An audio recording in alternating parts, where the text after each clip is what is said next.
Arsyeja pse sot kam vendosur të jap këtë deklaratë është sepse në një afat shumë të shkurtër kohor kemi marrë disa denoncime të tjera, të cilat datojnë kjo ngjarje që të datojnë rreth 33 vite më parë dhe i fundit një vit më parë për të njëjtat raste abuzimi që doktori në fjalë ka bërë me vajza dhe gra të tjera.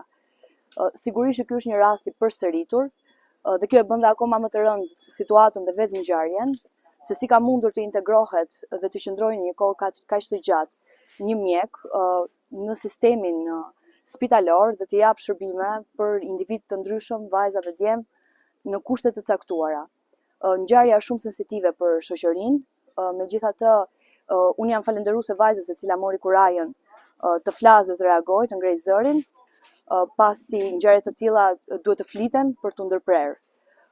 Mendoj se tani është momenti i duhur që drejtësia e re të reagojë dhe të jap përmes forcës së shembullit mënyrën se si këta abuzues, manjak, pedofil, nuk duhet dhe nuk mund të shkelin më mbi gjakun e fëmijëve tanë. Uroj që të reagojë sa më shpejt drejtësia, pasi deri tani nuk kemi marrë asnjë informacion as ato që ligjërisht i takojnë avokatëve mbrojtës. Ne jemi një ekip prej 3 avokatësh që po asistojmë viktimën abuzuese. Jemi të gatshëm të asistojmë të gjitha denoncimet e tjera që do të vinë dhe unë ju bëj thirrje grave dhe vajzave të vinë dhe të denoncojnë, të ngrejnë zërin për ngjarje që mund të kenë ndodhur.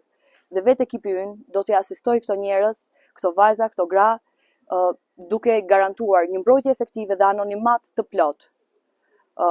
Le të dalë e gjithë kjo situatë, duhet të nxjerrë në drejtësi dhe përpara drejtësisë mënyrën se si duhet të trajtohet nga tani e tutje abuzimi dhe ngacmimi seksual.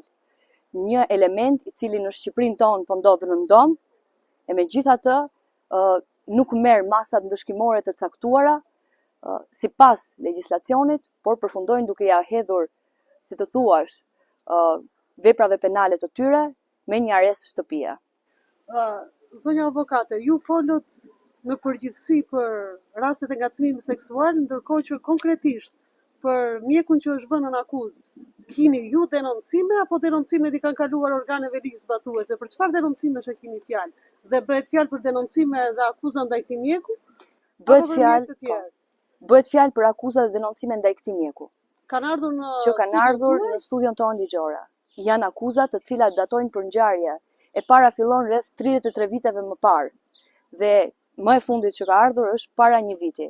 Sigurisht që mua më duhet të ruaj anonimatin, këto denoncime janë duke u trajtuar nga studion ligjore para se të shkojnë në strukturat përkatëse të drejtësisë. Çfarë kërkoni ju për rastin konkret? Ne duam të faktojmë që ky rast është një rast i përsëritur dhe se ky problem nuk qëndron vetëm tek mjeku.